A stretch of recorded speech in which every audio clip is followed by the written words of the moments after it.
So hello and welcome to another episode of Rebel City Podcast. This week's guest is James Docherty. I first came across James on Twitter as he's a prominent voice in the ACEs movement in Scotland.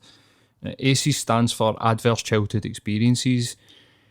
I had first came across ACEs while studying to become a mental health professional, and it was really surprising to me to read, I think there's 12, but to read out these experiences and to really relate to how I had experienced quite a lot of them as a child and how they could potentially shape my attitudes and my actions as an adult.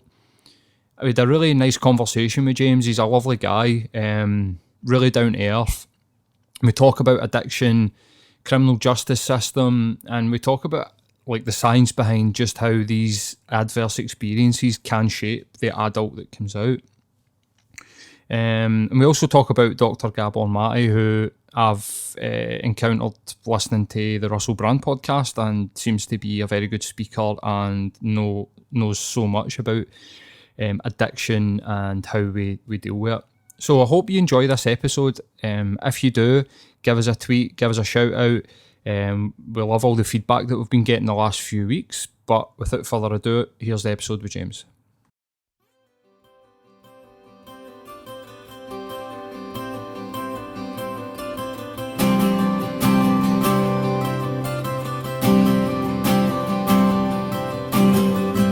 I made a promise. So hello and welcome to another episode of Rebel City Podcast. This week's guest is James Docherty. How's it going, James? Alright, Paul. Nice to meet you, man. It's really nice to meet you. Do you want to just give us a wee sort of introduction of yourself? I mean, I've engaged with you on Twitter and I've done a wee bit of reading into like what you do and stuff, but just gives the audience a chance to sort of know what we're going to talk about for the next hour or so.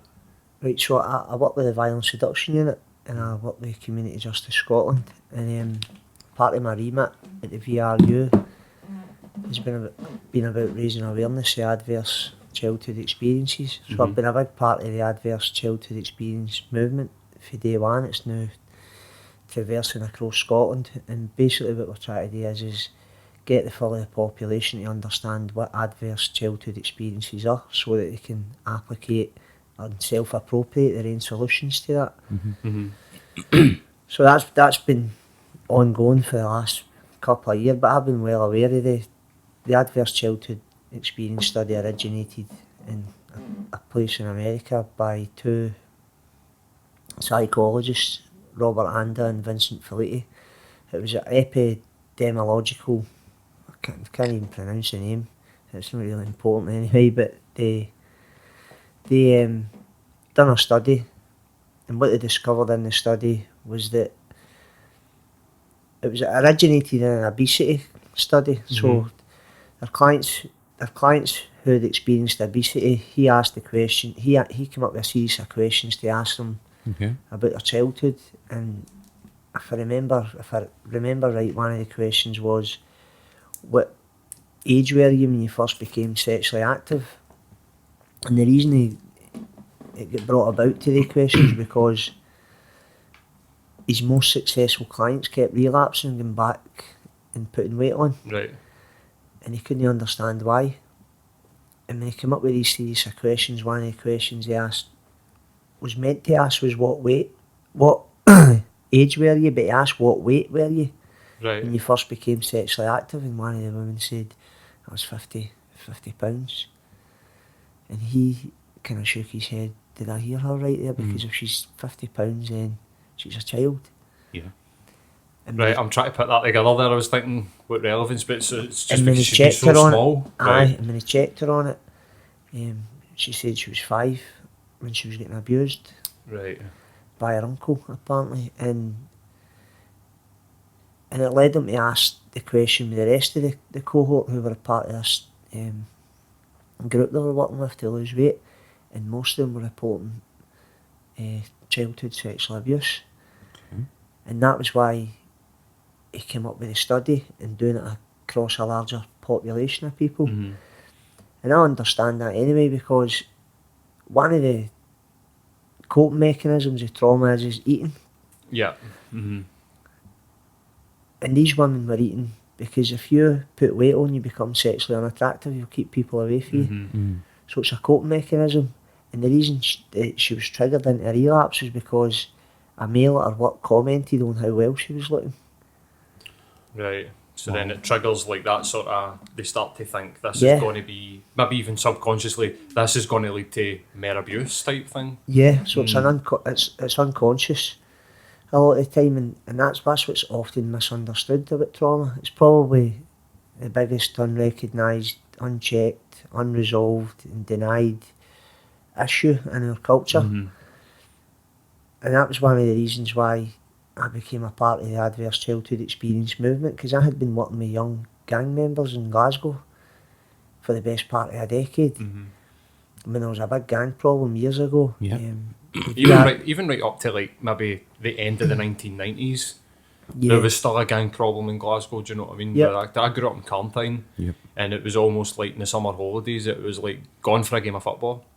Yeah. You Do you go know what I mean? You would gather on a Friday night for a scrap. Aye, Yeah. and it would be less of a gang fight the way that like my dad would have described gang fighting back in the 50s and the 60s. Uh-huh. But you were still nervous, and you were still like having to look over your shoulder, and then that meant if you were fighting against another scheme, that if you were going out of your scheme, you would be almost in like a state of fear, Yeah. like all the time type thing. It So, became recreational.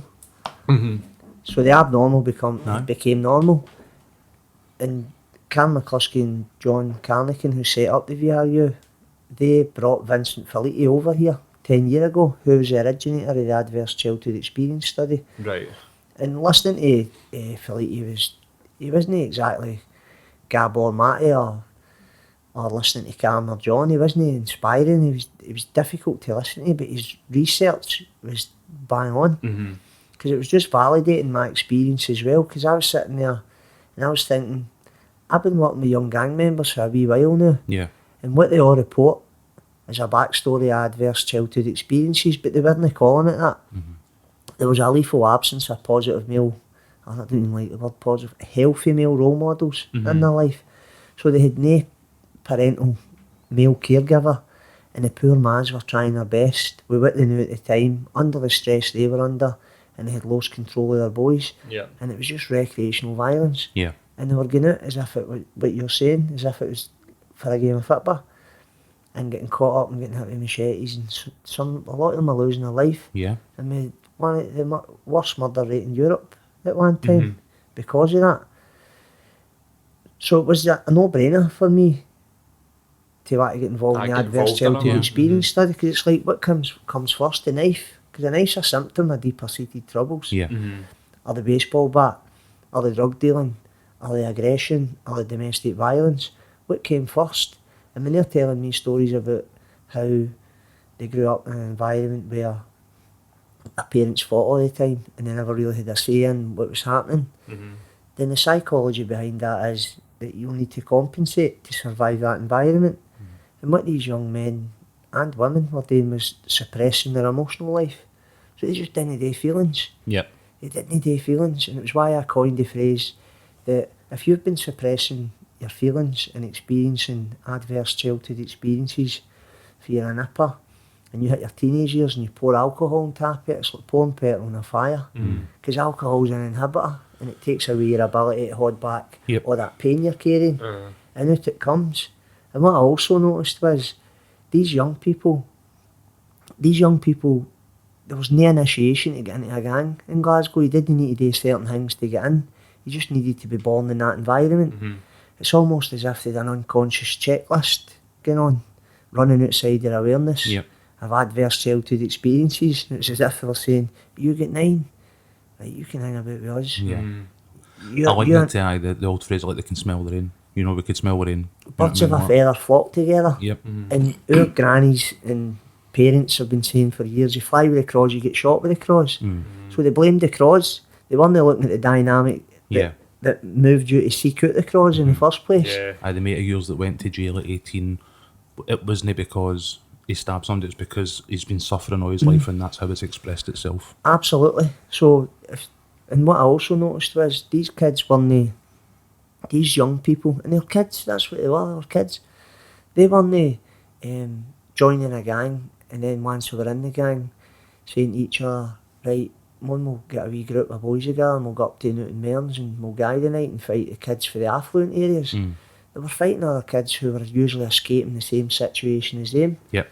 Which, when I investigated it further and I met Greg Boyle for Homeboy Industries, who runs the biggest gang re-entry programme in the world, he said kids don't join gangs, they're always escaping something. That was just another epiphany. It was like, what is it they're escaping? And the Adverse Childhood Experience study, even though there's only 10 on it, it discounts community violence. That's another adverse childhood experience. Yeah. There's limitations to the research because it doesn't add that in, and it doesn't add in poverty. Okay. But what it has done It's is... going to be a huge driving factor in somewhere like East End of Glasgow. Absolutely. But what it has done is created the biggest conversation ever in Scotland about trauma and how it shapes your psychology. So like community violence, would that be, because I can remember thinking back, there was a couple of people that would come through when they started to build the sort of nicer housing schemes like Rob Royston, like just to say for an example that I can think of. Boys that grew up there ended up going into Black Hill. Yeah. They also ended up an Ed, as what it would be like at the time. And I suppose if you were trying to sort of draw that straight line for like poverty, it'd be kind of hard to do that because these guys have grew up in an affluent area. It's just they're right next to a sort of impoverished area, and so then the community violence happens like outside the home. It's not just like domestic violence. It's like violence amongst your peers and like getting made to fight amongst yourselves and like that sort of in the hierarchy of the gang type thing. So the more emotionally and psychologically healthy you are, the more likely you are to avoid the environments. So you look at some of the kids who were on the cusp of the gang.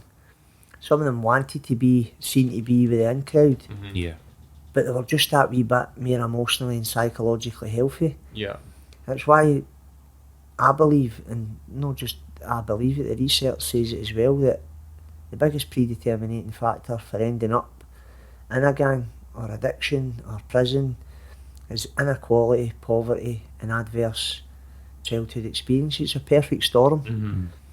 And that just sounds like every Glasgow scheme, doesn't it? It's like, I think when I first encountered adverse childhood experiences, I was at uni and studying to become a counsellor, and somebody mentioned it and I read up on it and I was thinking, this is just a checklist of living in Glasgow. Like nearly every person that I know has got at least one or two of these. Do you know what I mean? I know I recognise four in myself. Do you know what I mean? So in that respect, I mean, obviously I'm less educated in this sphere than Paul is, but I'm getting the broad gist of what you're talking about in terms of adverse childhood experiences. But it sounds to me as though there's maybe, not to put you on the spot, we're not testing you here, but there sounds to be like some sort of checklist in play here. Is there an exclusive list, or is it situational? Does it depend?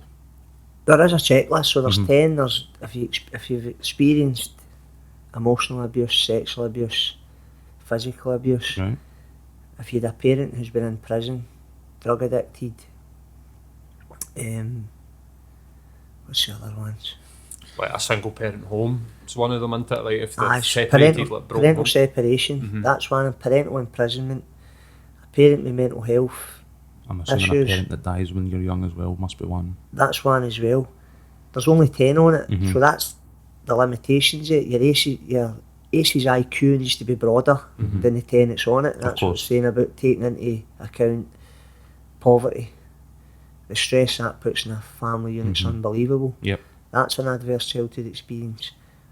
Community violence, systemic violence, being exposed to the system. There's stuff that's known it, so it is limited in that respect. Yeah. But what it's done is created a conversation. Yeah, so that the debate can get wider. Absolutely. Cool. One of the main things that I took for one of the Gabor Mate things I was listening to, I think he said that he go to a jail in Canada and said that it was the biggest asylum that he'd ever visited. That it's like not one person in that prison was mentally healthy. Every single one of them was just mentally ill. It's not about them being criminals or like one of my things that changed in me was this idea of like a junkie. Yeah. Like when I was growing up, it was like almost like you don't pay any attention to them. He's a junkie, do you know, Yeah. like that kind of way. Yeah. And over the course of doing this podcast and speaking to more people about addiction specifically, because it is rife. Like as you're Yep. saying, it's not just like they talk about heroin. It's alcohol, cigarettes, food, whatever it might be. Like addiction's prevalent right now, and one of the main things that's changed in me talking to people about addiction is that these people, I don't know if 100% of the time, but they're victims. They're Yeah. no, it's no somebody wakes up one day and goes, do you know what, I'm going to just start taking heroin because I don't give a fuck. It isn't that. It is literally like, it is like a sort of, like a cycle that ends up at harder things like heroin because it's just introduced to them bit by bit, and every new thing they try, they escape even more. Yeah. And even more, just deeper down the rabbit hole. Yeah. And the conversation that you're talking about, I'm really proud to live in Scotland actually, because we're starting to talk about addiction on these terms. It's not about the individual and this is them choosing to be like this. It's about, well, what has happened to them so that they've ended up at this place, and how can we stop that happening in the future? Absolutely. So, Gabor's definition of addiction is the best I've heard. He says addiction is any behaviour that gives you short-term gratification despite the long-term consequences.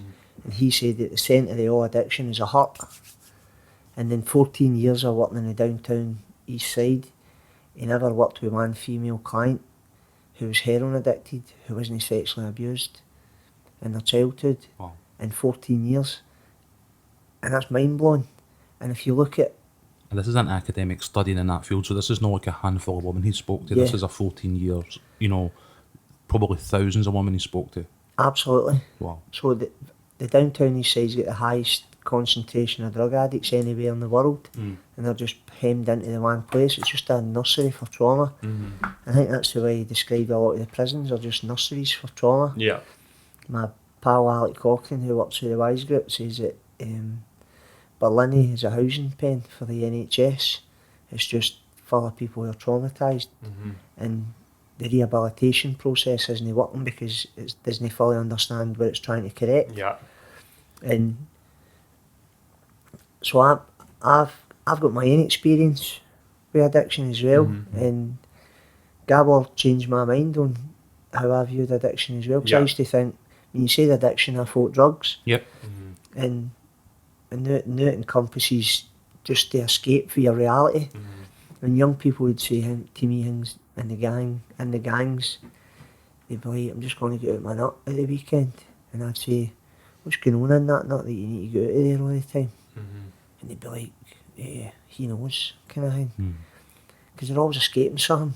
Of course. And we need to look at what is it people are trying to escape, and why is their life so fragmented and and painful that they need to seek relief from a substance or a behaviour, if it's gambling or any other behaviour that's no substance related. There's a lot of times people just have destructive behaviours. Like we were talking the other week about, and I was open about when I reflected on like some of the relationships that I've had, and I don't mean like girlfriends, even just mates, where I've been so destructive.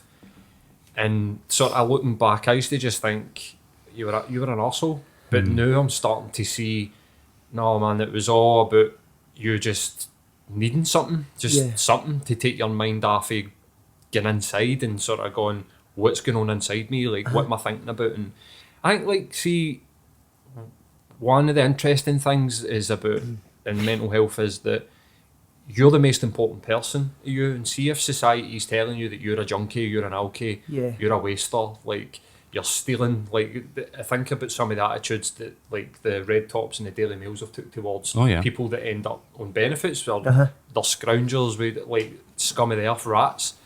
That must have a serious impact on sending people even deeper into their addiction. Absolutely. Because they're feeling like shit about themselves. And how do we get people out of that? Do you know what I mean? Well, we live in a shame-based culture. You look at politics, a politician makes a mistake and they shame the life out of them publicly. So if they're shaming each other by chance, is the street addict goat who's already carrying enough shame to choke a horse with what's happened to them, and they're trying to beg to get a tenner together to get enough for a bag to square them up for a day and make them feel better in the world. And you've got people walking past them, spitting on them or looking down their nose. Worst kicking them in their sleeping bag as they sleep in the street. Do you know All what I that mean? stuff, It's aye. starting to see it's Physical becoming a assaults. fucking trend. Do you know what I mean? Which is it frustrates me as well, because one of my delusions was I expected the people in power and the people who are dishing out, for example, sentences, to understand the dynamic of what's happening in people's lives and what leads them to get to a place where Yeah. they're so wounded and so in so much pain that they need to seek relief in a substance. If you look at our justice system, for example, we're locking people up and giving them life sentences and instalments for being drug addicts. Where do we draw the line with it being a public health issue and a criminal justice one? Yeah. I'm not saying we should let people off willy-nilly for breaking the law, but if I'm a judge and I've locked up somebody 5 times for shoplifting to feed a low-level drug addiction, that they're no Pablo Escobar, they're not trying to build an empire and fly it in and out of a helicopter. There's somebody that's stealing enough to get them through a day. You're not breaking the cycle, you're actually providing their cycle with structure, because Yeah. there's in and out that door like it's me- revolving. And we put them in a prison, and the prisons are at breaking point now. They're too full to be Yeah. able to meet the needs of the people that's in them. Where do we draw the line and go, this isn't working? Yep. Albert there's- Einstein said the definition of insanity is repeating the same mistake, Yeah, over and expecting a over, different aye. result. That's addiction. Absolutely. So is the system addicted to doing the same thing and expecting a different result? Are they justifying their And they positions? can justify it because they're in a position of power and they're on that side of the law and you're on that side of the law, and it enables them to put their head in a pillow at night. I can get why historically, like, the criminal justice system has been about punitive measures, as people, as I say, maybe didn't understand drugs, and like prohibition, we know essentially doesn't work. It's criminalises people and makes the wrong people elsewhere millions. So obviously Portugal have had a pretty serious think about their drug laws and stuff like that, and it's something I'd definitely love to see here, because rehabilitation and prevention must save us more as a society than incarceration and punishment. Yep. You know what I mean? So, I don't even know what we're spending on sort of prison and that kind of thing, but I think if we can get to people and help them understand themselves at a younger age, Yep. then maybe a lot of these problems don't even occur in the first place. Yeah. And you absolutely can prevent addiction. People think that addiction is caused by taking drugs, so the justice system's founded on the hypothesis of choice. You made the choice to take the drugs, so therefore you can make the choice to stop them. And if they understand trauma as being the biggest driver for addiction, then nobody chooses trauma and nobody chooses addiction. Nah, that's it. It's not How a do- conscious how do- choice, is it? I don't like, especially when the majority of the trauma that stays with people is the ones that happen in their formative years. Yeah. So nobody chooses that. Nobody chooses like their mum and dad to be. I mean, one of the things that really, like, I grew up in a 2-parent household, and one of the things that really sort of raised my eyebrow to it was the idea that even them just shouting at each other can be traumatizing. Yeah. And I instantly went back to like situations of like me and my sister in a room like greeting, and, like being like 5. Like, that's not like for me to sit and be like my parents were shit or anything. Like, do you know what I mean? Absolutely Yeah. not. But this triggered something in me to remember these situations where me and my sister would sit and almost like comfort each other. Yeah. And to think to myself, fuck man, that's been an adverse childhood experience that I've Yeah. had, and it's stayed with me to the point where I've not thought about it for years, but as soon as I read that, it just came up, and I Yeah. was like, oh shit, right, so there's one. And then like violence outside the home, because my mum and dad never really hit us, but I grew up in a scheme, and I absolutely had Yeah. to fight. And it's like, well, there's another one, and you're just kind of like, also as well, something that, I mean, we're talking about like early sexual experiences, and obviously there is sexual abuse that no doubt is absolutely like rife. I mean, we see it in almost every level of society as well.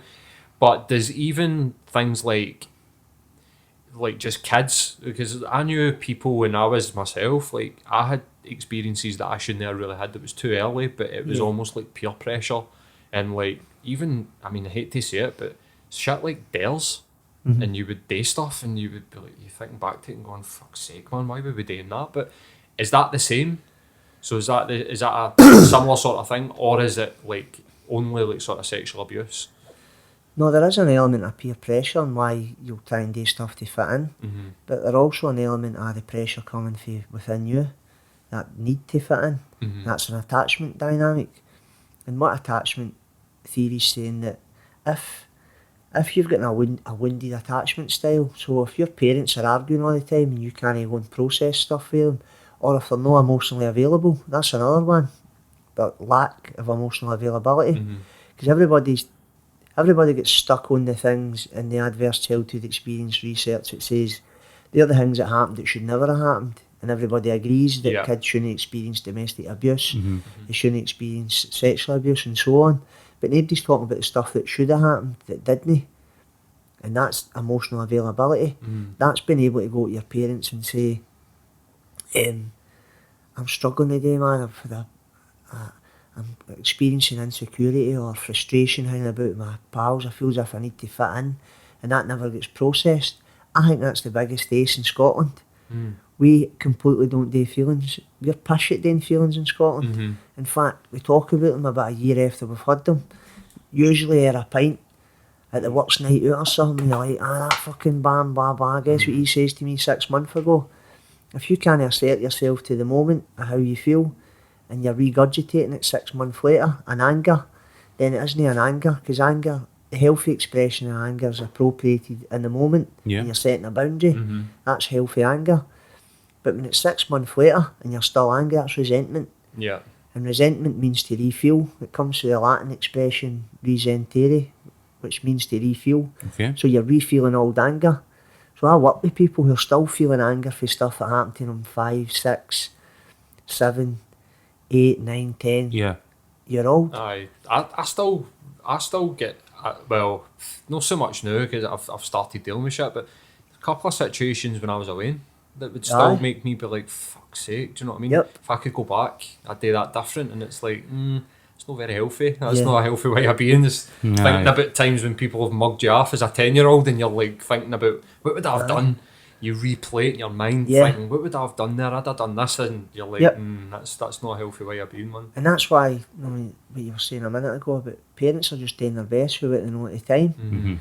So it's why it can never be about blame, because if you get stuck in blame, then you're avoiding taking responsibility for your own stuff you need to work on. And there's this school of thought that it's about blaming parents, and it's like, well, where does it end? Do they blame their parents and then they go right down through the family tree?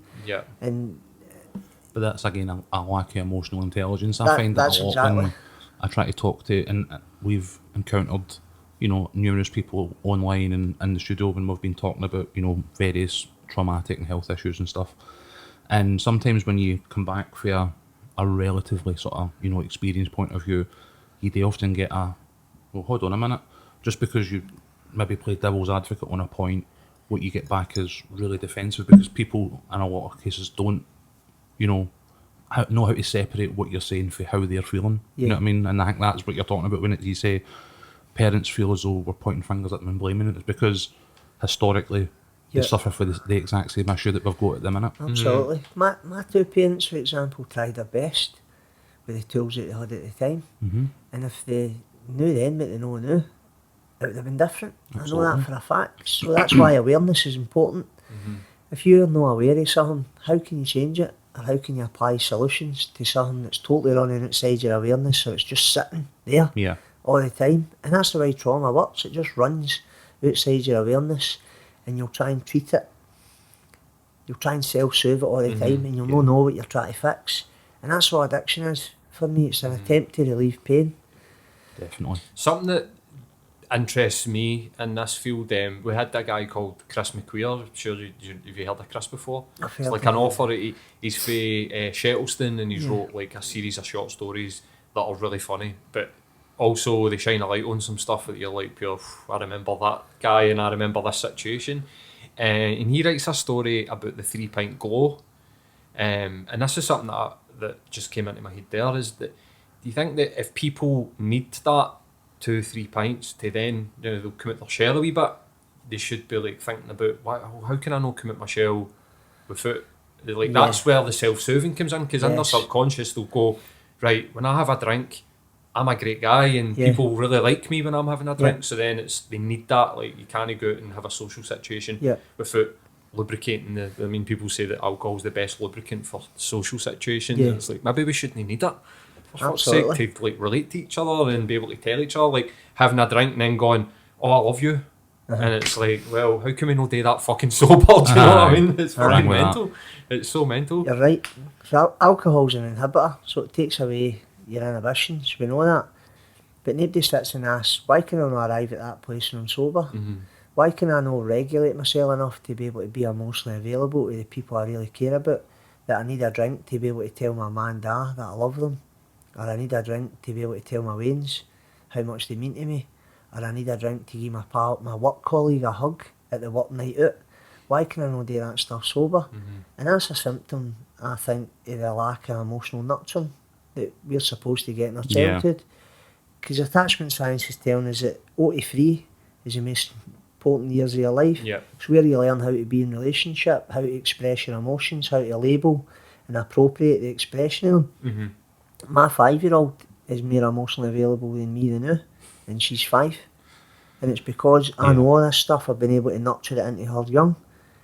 And she's unbelievable at being able to express how she feels about the world. Just Yeah. she's no guarded, she's no... When I was her age, I was driving with the brakes on. That's the best way I can Oh, describe it. definitely. Aye, me too. That Aye. Recognise that feeling of not being able to just say what I'm thinking, Yep. and having to because that's going to make me X, Y, and Z, or make me look X, Y, and Z. Yeah. And why I look like that. And I used to even know- at 5-year-old, 6-year-old, man, it's mental, isn't it? It's I crazy. used to notice it in the East End with the kids who were involved in gang violence. They were always on the balls of their feet, always looking over their shoulder, always checking the environment for threat. They couldn't hold eye contact. You're looking at somebody would move and they would look past you all the time. And going through there to where I stayed in Finniston in the West End, there'd be a subtle. I'd noticed the shift in energy from moving from the east into the west. Yeah. And I would sit and get my dinner in some of the restaurants or the pub restaurants in the West End, and there was nobody measuring the environment for threat. You get in a pub in the East End and it's like tumbleweed when you open the door. Fuck, aye, man. Something at a western. Aye, so that's to do with the environment. So environment's probably one of the biggest aspects of understanding adverse childhood experiences, because your brain's shaped in response to the environment. So John Carnachan, who I love Johnny a bit, said, if you grow up in a war zone, this was the words he used, see if you grow up in a war zone, become a fucking warrior. And what he was describing was, you'll need the tools in that environment to survive that environment. Yeah. And that's a normal adaptation to abnormal circumstances. And the behaviour do not meet social expectations of behaviour, but it's appropriate to that environment. Absolutely.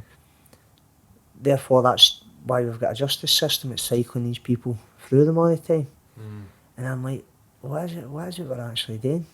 How do we expect to punish these people into a better way of living Yeah. when all they've ever known is pain and suffering, and we keep adding to it and expecting a different result? Yeah. Yeah. Because at a point, people, having been in the doldrums a few times, know maybe to some of the extents that we're talking about here, but like at a point when you're only being exposed to that negativity and you can only like go through the motions of the cycle that you're in, what it's. God, I've done that again. I've lost my train of thought now. Sorry. See do it as well. the systematic like part of it, and like what I find really concerning is the parallels that you see in the urban areas in America, and even though we don't have the gun violence, but people talk about like the way New York used to be, or like LA, parts of that, and you hear the stories and you're just kind of like, that's the same as Glasgow. Do you think it's been that's just been something that just so happens to have came about through whatever gentrification and the Industrial Revolution, or do you think that it's been purposefully done like that we're kept in this sort of, like you were saying, like we're penned in? This is kind of And where I it's was just trying to almost get at there. like segregation, Yeah. but without any sort of formal segregation. But the working class areas stay working class, and you keep them out, like that type of thing. Do you think that's been done purposefully, or do you think that's just part of just the way it's materialised? Well, personally, I don't think it is, because I like to think human beings by their nature are compassionate, and I don't think human beings are wicked enough to want to keep people in misery. But there is a psychology behind it in regards to why they don't do something about it. Mm-hmm. I think a lot of it's to do with, if you look at Gabor speaks about it as well, how a lot of the elite have got their own trauma. Mm-hmm. And I think a symptom of that trauma and how they play it out is that they don't care. They lack empathy for people who are living in poverty. And because a lot of them think that they chose that, or it's laziness, they're only choosing to work their way out it. Yeah. Rather than looking at the conditions that created that to happen in the first place and how they play a big part in that with not eradicating poverty. Structural basically. inequality. Absolutely. Because I mean, we're rich enough, especially in this country, and in America as well, and plenty others, that we're rich enough to take care of us. Yeah. Like, we don't need poverty. Like, we don't need people sleeping on the streets. I mean, I work literally 5-10 minutes down the road in Sauchiehall Street, and when I'm on my way to work for Charing Cross down to the sort of lower end of Sauchiehall Street, I must walk past at least 10 or 15 predominantly men sleeping in sleeping bags. Yeah. And I just think to myself, like, this is like a time machine. We almost had done with this, do you know what I mean? Like, or maybe that's just my own ignorance, I don't even know, but it feels like in the last sort of 5-10 years it's kind of went back. We've took steps back the way. We're not moving forward anymore. Like, we're shifting. I think it's quite interesting you're saying that a lot of the elite, I mean, say that with air quotes, have got their own trauma, because they most certainly do. I mean, the majority of them get shipped off. Yeah. Don't have their parents, or they might, like Rees Mogg, he'd a nanny.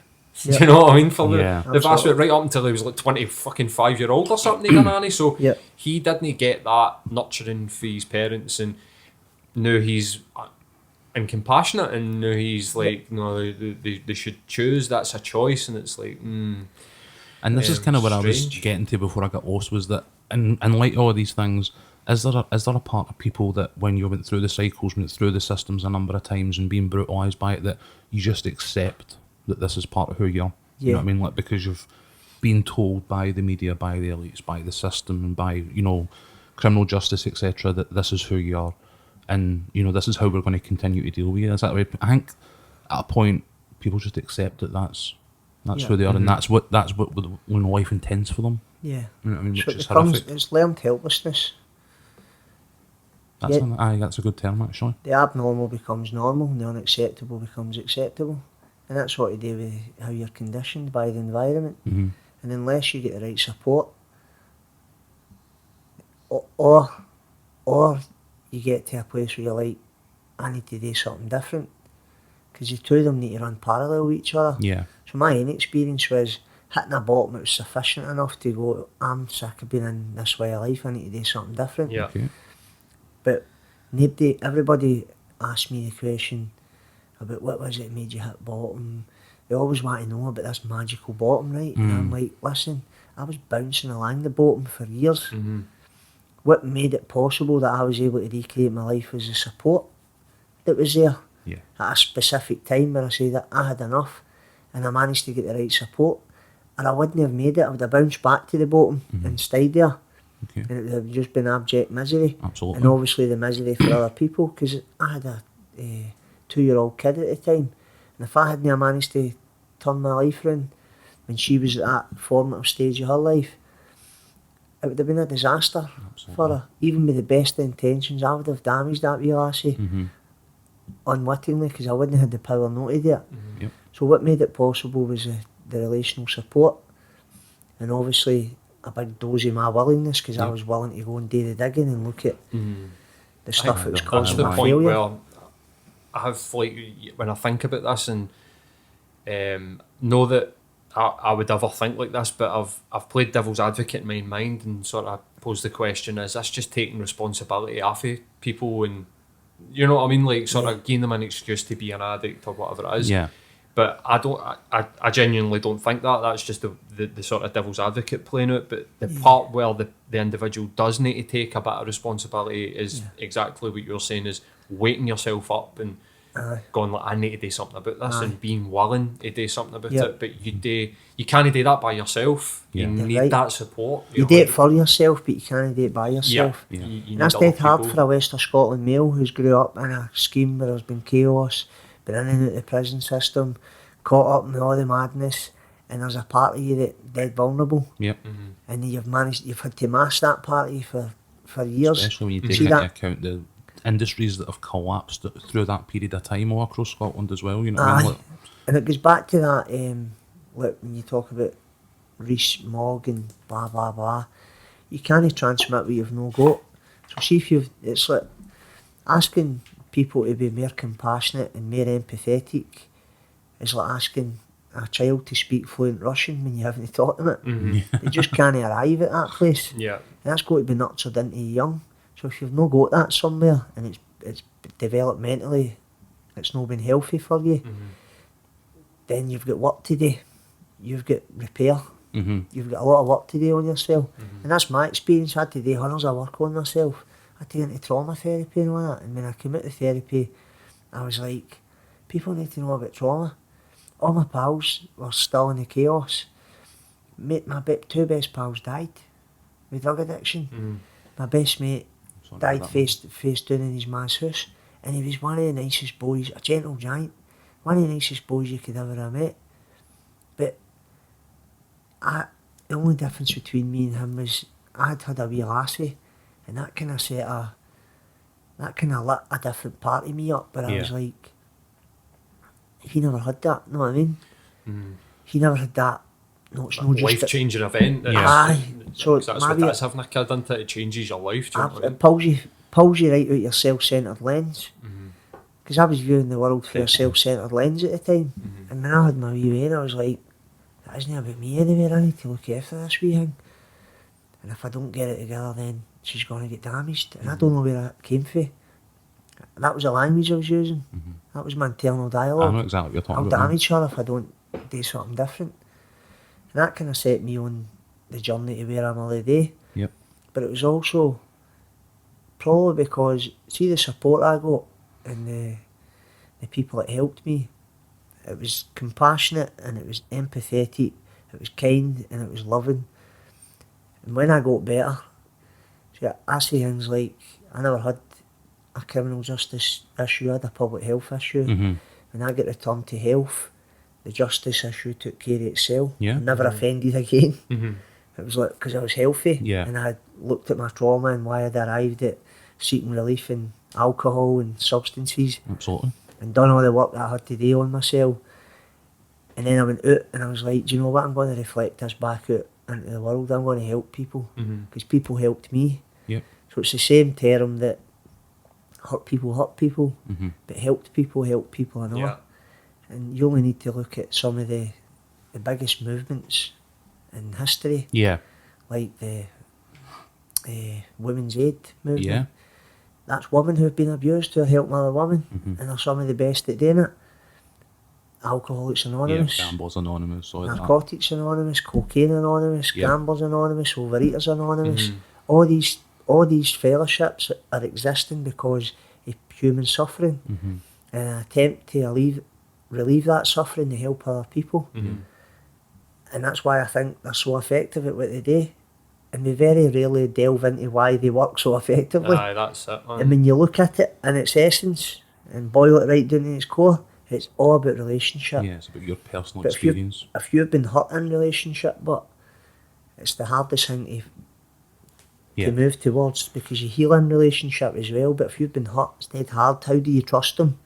And I think that's why AA and places like that work so well because they've been there Yeah. and they know they've been there.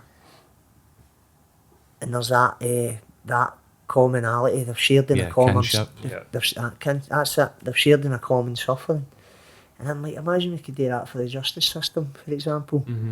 Like you had an army of people who had offended in history, who'd managed to turn their life around, had done their work, and they were new. I think of what kind of advocates these men and women could be to come and go across the city and the world and talk about their You experiences. don't really see much about. I mean, I don't know if it's again like just my own sort of blinkers and where I grew up, but there was a lot of heroin addiction in Glasgow, and you don't see any sort of like peer groups that we're talking about, like alcohol. I've never seen like a heroin like recovery where they're coming together, they're helping each other. Oh, there is. Right, There's so that Narcotics Anonymous. Right, is, okay.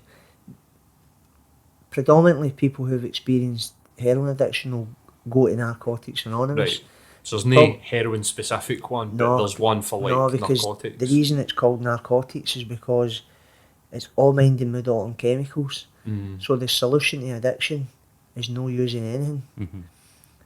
Their philosophy is, how can you treat a drug addiction with another drug? Yeah, which just shits on from a great height the fucking epidemic that we see in fucking methadone, and this idea that weaning people off a hard drug with another hard drug. I mean, some of the stuff that you read about methadone, it's worse. It's worse for people. I mean, obviously, like if there's people out there that are taking heroin and it's cut with all sorts of shite and like they don't know what they're putting in their veins. Obviously, I would never be an advocate and going like, oh, heroin's better than methadone. But the devastation that methadone has on people's bodies, people's mental health, like it's a horrible drug in itself. Yeah. And we've decided for some reason that is the best way to get people off a hard drug, is to give them another hard drug. Which is just it's easier, softer way, isn't it? Right. You think it's the cheapest option? It's the cheapest option, aye.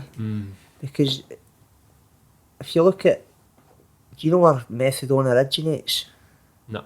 So Nazi Germany produced methadone, and when the Americans overthrew the Nazi war machine, they discovered it, that they'd been giving it to the soldiers to lull them into a false sense of security so they could stay in the trenches longer and fight, and they were using it as a painkiller. And an American psychologist decided to take it back to America and use to treat as a replacement for opiate addiction for heroin addicts. They've been using it ever since. So we've now, currently, in the modern addiction problems gets treated by a 1937 Nazi Germany produced That's insane. drug. Wow. It's crazy. It's But it absolutely doesn't crazy. surprise me that much when you think about it. Have they not come up with anything better? I mean, we probably do, but I mean, I think like when you go back to America, look at their like crazy healthcare system has now got people hooked on opiates, but by a nice brand name, and they're doing it to their veins. Never mind, do you know what I mean? I'm all for harm reduction. No, I'm a critic of methadone.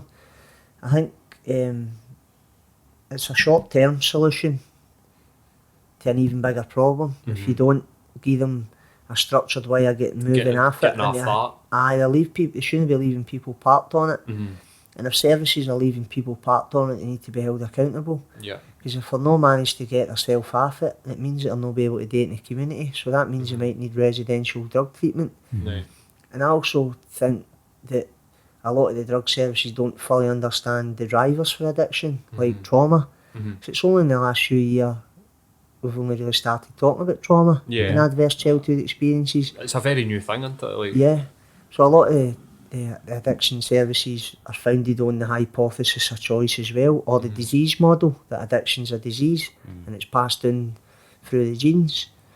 And there's new evidence, scores of evidence and data and research to say that it's got not very much to do with genes. Probably more about traumatic experience. It's more to do with development. They're passing down the experiences that The their behaviours. parents are giving them. It's behaviours that their parents learnt for their parents that get learned. Do you know what I mean? It's definitely like... I think most addicts, they unwittingly go into addiction. Like for example, so if you've experienced trauma, you'll have a wounded stress response. So if you've got an overactive stress response, you'll be discontented and ill at ease in your own skin.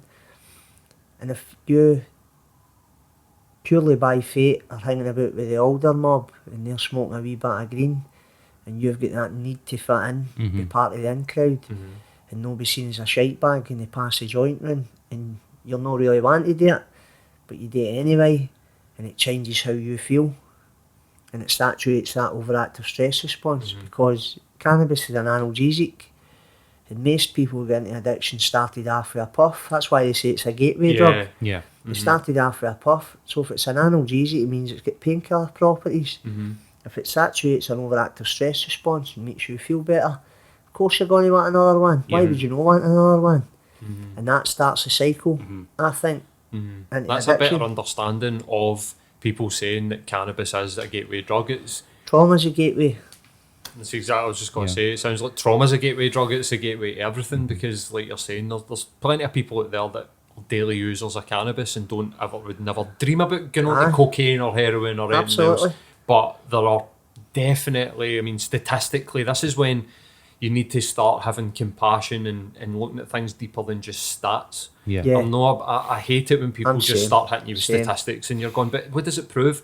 It proves that 1 and 1 equals 2, but you're not looking at the deeper of the 1 and the 1 and Yeah. getting into it and like We're we need back to on neurons understand. again, aren't we? Aye, like understanding like why people are the way that they are. Have you seen any sort of research into MDMA, DMT, psilocybin? Like they're starting to think about like how they can help people with trauma. Yeah. But as we're talking, I was thinking there that these are conscious expanding drugs. So is it maybe just that it makes people aware that, oh wait, that's why I take that, so then I Yeah. can work on this rather than having to.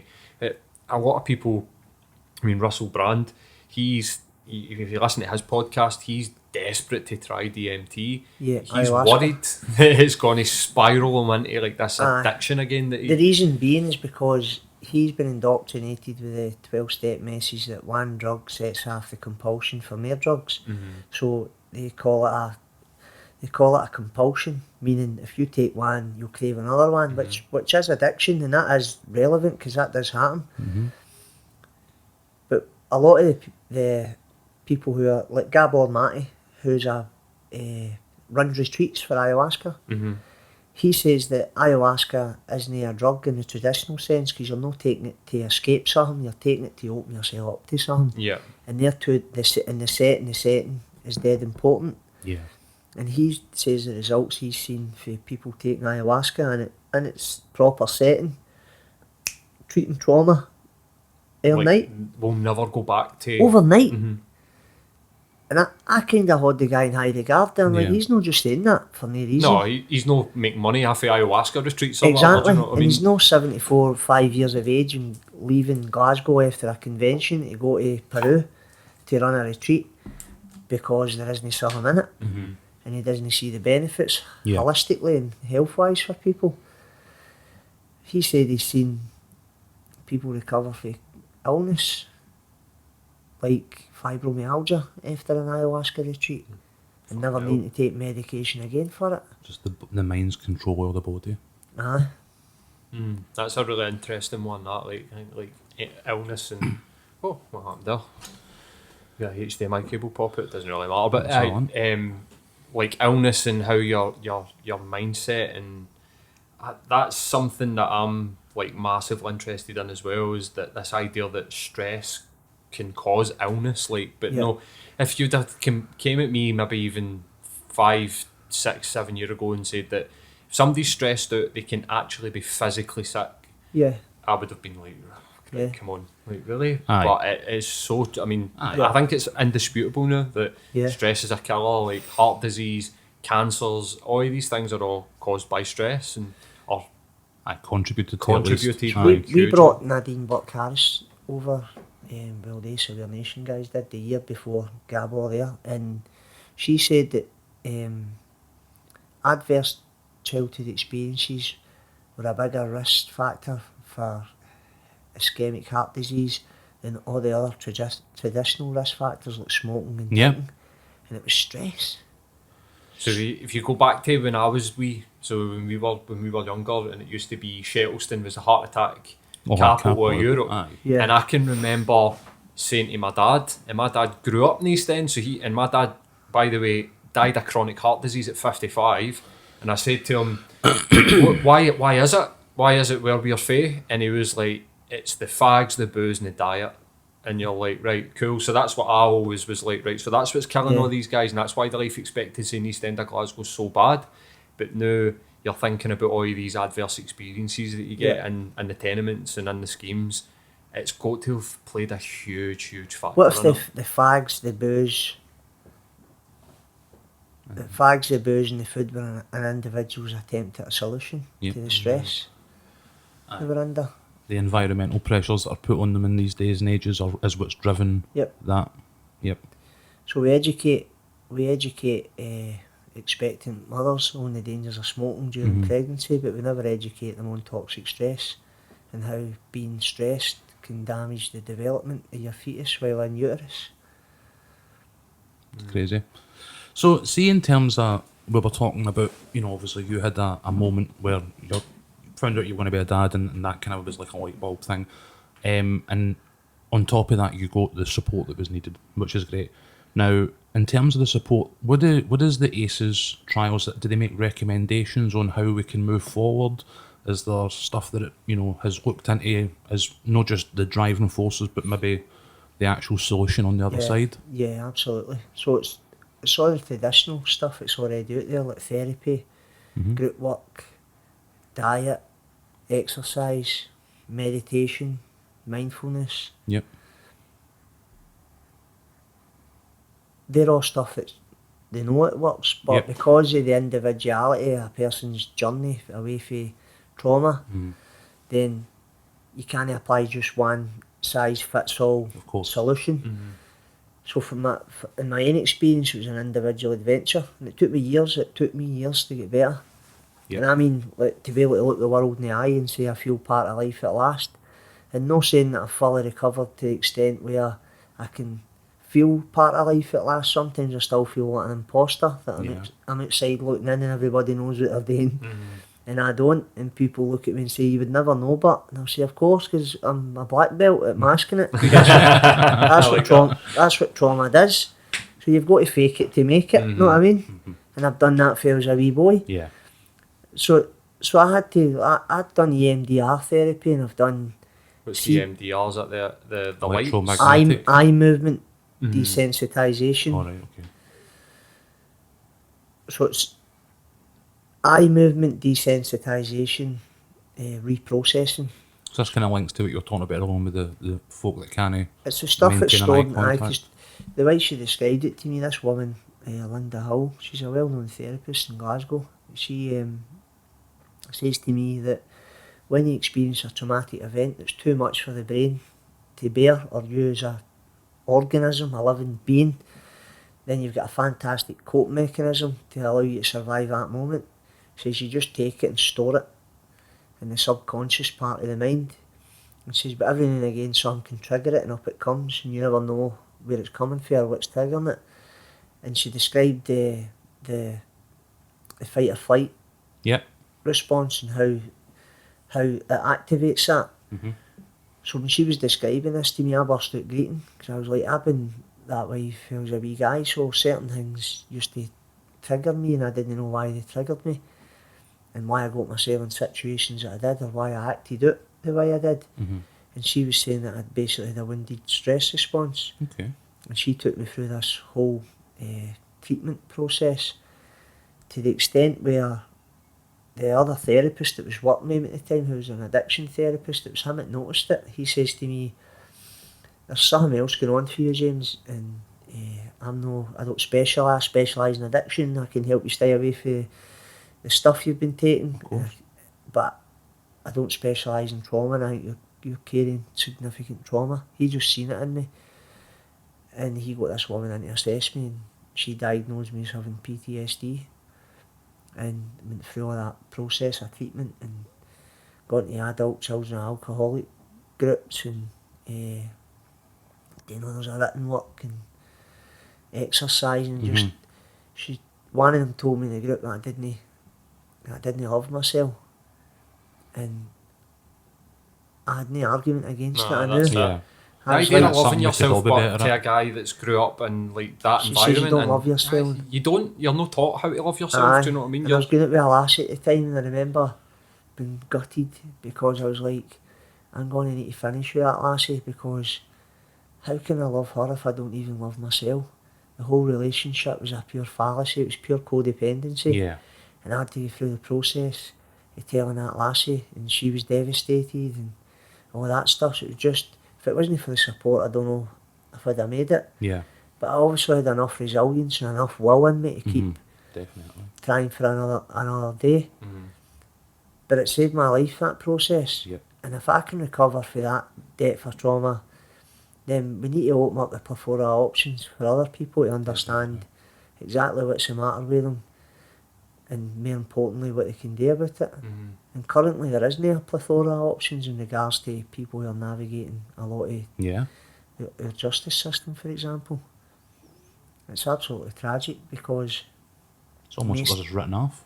Focus get written off, don't they? Aye, and I don't want to live in a Scotland where we think it's alright to throw some people away. No. I don't. I'm with you, man. I don't. I think everybody deserves a chance to get better, especially if you look at. So, my whole mission of raising awareness is if people get this at the depth of day, then they will need to walk through the streets of Glasgow looking at the homeless with any judgment in their eyes. They'll be walking through with fucking tears in their eyes at what they've endured in life. Yeah. And they'll be asking, what can we do to help these people? Yeah. Or more importantly, what can we do to prevent them ending up in that situation in the first I think place? it's the antidote to a lot of the negativity that we were fed in like more sort of modern media. I think what you've just described there could quite easily be applied to, you know, refugees and asylum seekers, absolutely. immigrants in general to the country. Like, so much were vulnerable people, and even the disabled and other guys that we spoke to in the past are so victimised by our arcane and out-of-date attitudes to like emotional intelligence and openness that I you could apply that. You could literally apply that to any number of things. I've Like you went just back said. and totally like rethought about people. There's two in particular that I think about quite a lot. One of them I fucking hated this guy at school. He was a bully. He was just like he was a wee bully, and I was a big guy, so I got it, and I fucking hated him. And I see him every now and again cutting about Charing Cross, and he's clearly homeless and he's begging. And I always think about this. It was Christmas Day, and my brother-in-law used to work in the Chinese doing deliveries, and I went out with him this Christmas Day, and we were sitting, and this guy came out of the Chinese with his ma. It was at Cranhill, Edinburgh Road. Yeah.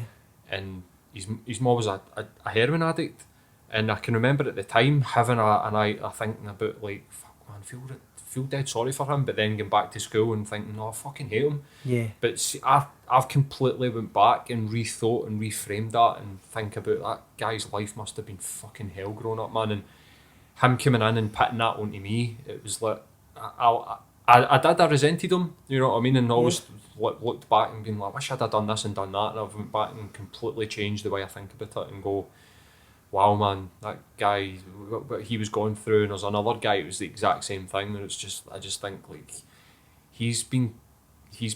that's been nothing to do with me. Yeah. That's had nothing to do with me, and I've always thought that they were picking on me, and they're no, but they're definitely no, they're almost passing it down the line, exactly, transmitting their pain. Exactly, and that's, anytime I see somebody begging, if I don't have change in my pocket, I at least say to them, sorry, I don't have any change, because I think that, and you see it in their eyes, they're like, thank you. It's almost like people just walk by, and I can understand why people do that, because they don't want to have to deal with the guilt of seeing somebody, so they just can't deal with that. They've got their own shit. Do you know what I mean? Like, they've probably got their own stuff, just not quite as deep rooted as the person that they're ignoring. See when that was happening to you and you were getting bullied, who was your go-to adult that you spoke to about it? Nobody. Nobody? So that's a symptom of you not having emotional availability in your childhood? 100%. When you're talking about that, like, emotionally available parents, I didn't have that. Do you know what I mean? Like, as I said, I mean, my dad died when I was 21, but my dad took his first heart attack 3 years before I was born. Yeah. So my mum and dad were dealing with that, and me and my sister. So I don't look back and blame. You've only got to add to their stress. I don't look back and blame my parents for that, but 100% I had emotionally unavailable parents. So I couldn't go to my dad. See, if I had went to my dad and went, somebody's bullying me in school, my dad's solution would have probably been give me something to go in and hit me. Yeah. Do you know what I mean? Like, so if your dad was about it probably when it happened, because bullies usually prey on people who lack strong parental caregiving. Male caregiving, so the fact that your dad was no well or he wasn't about would have rendered you that wee bit more vulnerable. Quite possibly, bullies have got a radar for vulnerability, and usually they've got a radars because somebody's been preying on them. So they recognise they recognise themselves and you, and the imbalance. You're a reflection of their vulnerability. And probably what they hate about themselves as well. It's probably like they've seen. You find they've been bullied at some level somewhere. Oh, for sure. And everybody wants to battle the bully, but the bully needs the opposite. Yeah, this is what I'm saying. I've went back in my mind and just reframed it about like it's nothing to do with you and it's everything just to do with this.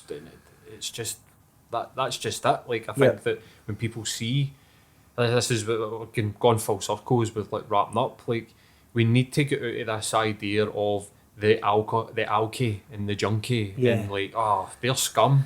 Because it totally isn't that, do you know what I mean? Like, I've been an addict myself in different ways, and my addiction is probably one of the addictions where people, they wouldn't noticed it and wouldn't have seen it, but it was there, and it's the same thing, I think, anyway. It's the exact same thing, and we need to stop blaming people because they get dragged up, do you know what I mean? Which, Absolutely. I mean, I know people that were left for like maybe even 4 or 5 onwards. I mean, there was that boy that stayed in the closes next to you that used to like he terrorised people. This guy, he terrorised people, but this boy was literally left like a scheme dog.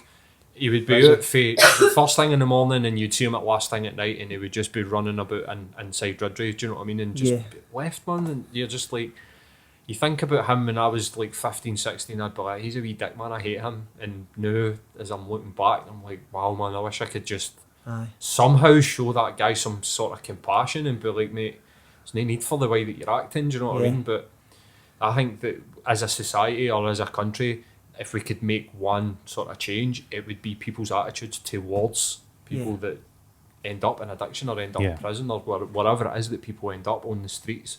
We need to have like a certain level of compassion for them and for ourselves when we've been in these situations, and we'll look at ourselves as like, I'd never go back to that, or understand yourself and just give yourself a wee bit of sort of like, it's alright, man. Like it's totally alright. But listen, mate, thanks very much for coming in and talking to us, man. This is like, we've spoke to somebody about alcohol and drug addiction and gambling addiction, and me and Matt talk about our own addictions, and I think that this has been a sort of perfect way for us. That's why I was desperate to get you on, for us to really show people it's not really got anything to do with you making bad choices. It's got to do with the way life has treated you, and then that's just the sort of byproduct of the way life treats you, man. Addiction's nothing to do with drugs. I like that, man. See if people are out there and they're listening and they think, I need to know more about ACEs, and even for their own point of view to sort of go back, where should they try and find information about it? Well, they can go online and there's hundreds of resources that show you types of support you can get or understanding the actual study and how it applies to your own life. So there's the ACEs Too High website. There's also, you can go on Twitter to the Ace Aware Nation and follow their thread. They've got resources on their thread all the time. So do I, I'm always tweeting about it. There's also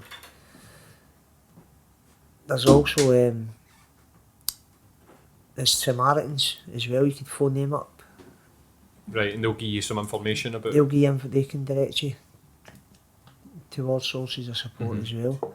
And then obviously there's multiple sources. There's loads of like men's groups popping up here and there. And you just need to type into Google adverse childhood experiences Scotland, and then away it goes. Fantastic, mate. Thanks very much for coming in, man. I've really enjoyed the conversation. It's been really enlightening as well, even though I knew a wee bit about it. So much that you're talking like statistics that just blown my mind. So thanks very much, mate. Really appreciate it. Cheers. Thanks, buddy.